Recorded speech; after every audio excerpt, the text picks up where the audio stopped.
Well, hello, and welcome to Your Average Bear Gaming. I am George, and today I'm coming to you from Orlando, Florida. The Dolphin Hotel, to be specific. I'm on a business trip, and I thought I'd visit a friendly local game store, and I found something to take home with me, so let's take a look at that. Now I'm going to stop filming myself in front of strangers. This feels really, really weird.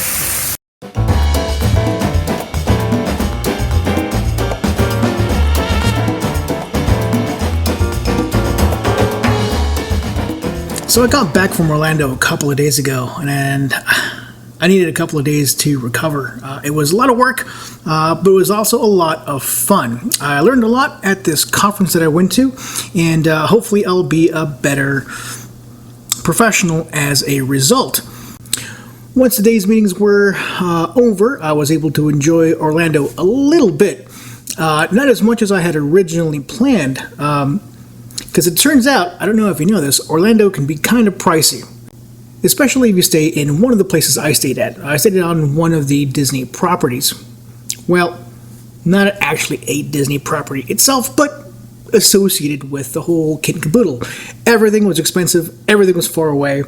Every single ride-share trip was like $20-30, so it limited my options. I had originally wanted to visit 2 friendly local game stores, but given how far away everything was and how expensive everything was, I ended up just doing 1. As a matter of fact, I really could only find 1, at least with the online resources that I had available at the time. But it was a nice one.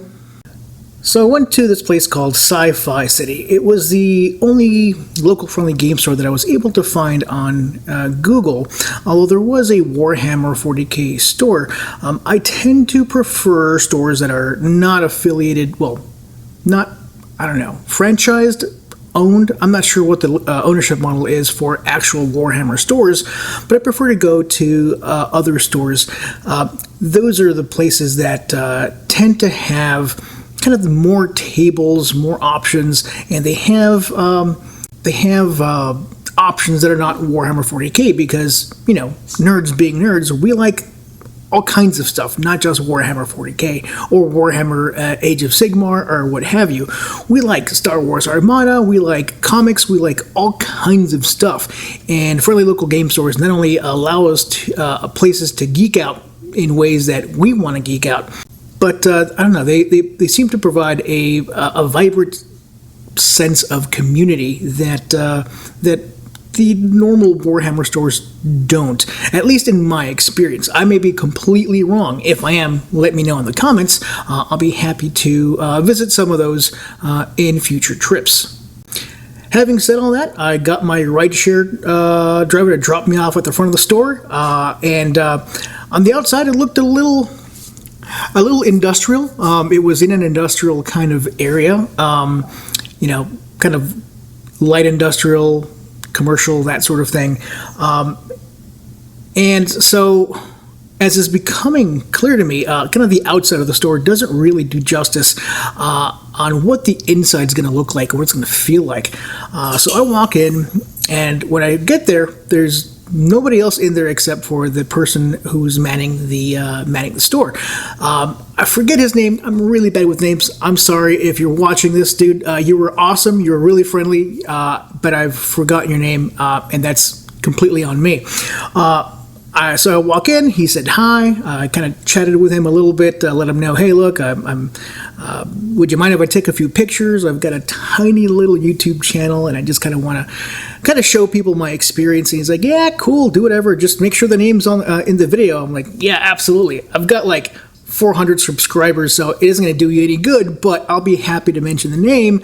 So we chatted a little bit, talked about what's happening in Warhammer, and kind of talked about my experiences, about his experiences. It was pretty cool. They have a pretty decent selection. It wasn't as large as some of the other stores I've been to, at least for Warhammer 40k, but they had a ton of other stuff. They had a huge section for comics. They had a huge section for Star Wars Armada and Star Wars Legion, I think it's what it's called. They had a bunch of different gaming systems, a bunch of board games. It was a wonderful little place. I really enjoyed it. And they had a ton of tables for geeks to geek out on, pitting their armies against each other. That was always nice to see. And they had a ton of scenery. I guess it's kind of the store scenery. People, when they play there, can feel free to grab some and use them on the tables. They had quite a few things to choose from. That was really nice to see. I went back and forth about what I was going to pick up when I was in that store. At Hem and Hod, they had a couple of things that I don't already have. Certainly didn't want any more Space Marine stuff. I have enough Space Marine stuff. So I wanted to see something else, and I was torn between two major things. One of them was the Eldar Graph Tank, that transport vehicle, the Wave Serpent. I was like, I don't have one of these. I do have a Falcon Graph Tank, but maybe I can take this, but, I don't know.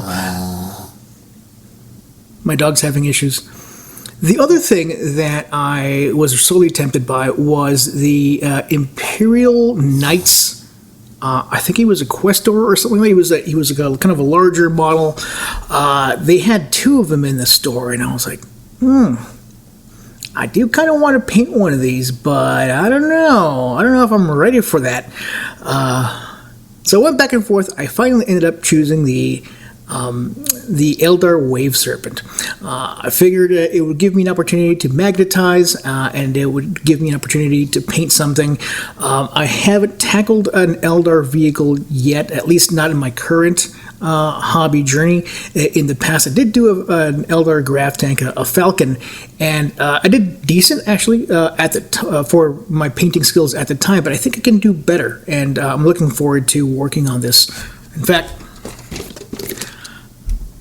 I've been debating opening this up and starting on it, and now that I have this video going, I'm thinking this might be my next project.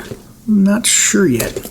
So before I left, a couple of people started trickling in. There was a young man, younger than me, with his daughter, and I thought that was the cutest little thing. This little girl, I don't know, maybe 6, 7 years old, running around looking at comics and other nerd paraphernalia.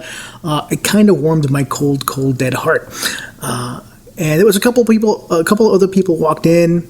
Another employee walked in at some point, and then the guy was like, the guy I was talking to said, "Hey, you started around 2nd or 3rd edition, right?" I was like, yeah. I started 2nd edition. I stopped playing a little bit after 3rd edition came out.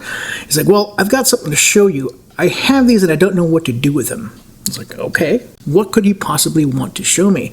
And he comes out with this big old box of epic scale miniatures, and I thought, oh my gosh, these were so cool back at the time.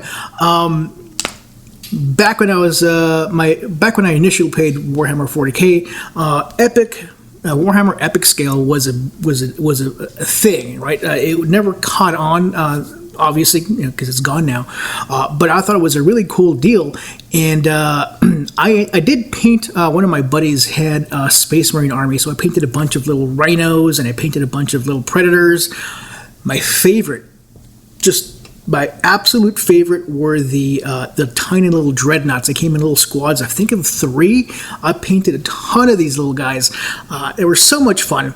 Now, he didn't have any Space Marines in his collection, but he did have what looked like a bunch of like Chaos, maybe a few like Dark Eldar. I couldn't make them out because I didn't experience these when I was playing back in the day, but it was a real treat to see all these things. He does have a small, the store has a small kind of area where he resells models that other people either painted or just kind of extras that he wants to get rid of. He even has a small little bin for bits, and I thought that was really, really neat. He did indicate that it wasn't a major part of his of the business, but it's a service that he provides for his clients, and I thought that was pretty neat. I hadn't seen that in any stores that I visited so far. So yeah, I encourage that sort of thing. Obviously it doesn't make anyone, any money, but it does kind of reduce the friction. Say if I have a bunch of bits that I want to get rid of, I don't want to throw them away. I'd rather, sell them or give them to somebody, but I know they're not worth a ton of money. Having your friendly local game store act as a broker between people who have extras and people who want to buy your extras, I think that's a fabulous service. And it's the sort of thing that can only happen in friendly local game stores. I can't see Warhammer stores ever doing that kind of thing. There's just not the profit margin in it or the volume, I think. So that was it. That was my trip to Orlando, where I made a little bit of time to visit some Warhammer 40k kind of touristy spots. I had a good time. I enjoyed my time there, and I'm looking forward to building, magnetizing, and painting this new guy. Once my wallet recovers a little bit, I look forward to going back to Orlando. Oops, excuse me, I have a little parched throat here. Oh, this, yeah. Got this at Disney Springs. They have a couple of different Star Wars stores. I didn't find any cool t-shirts. Last time I was there, I picked up a bunch of cool Star Wars t-shirts. They didn't have as much stuff there. Nothing that appealed to me anyway. But this was pretty neat, so.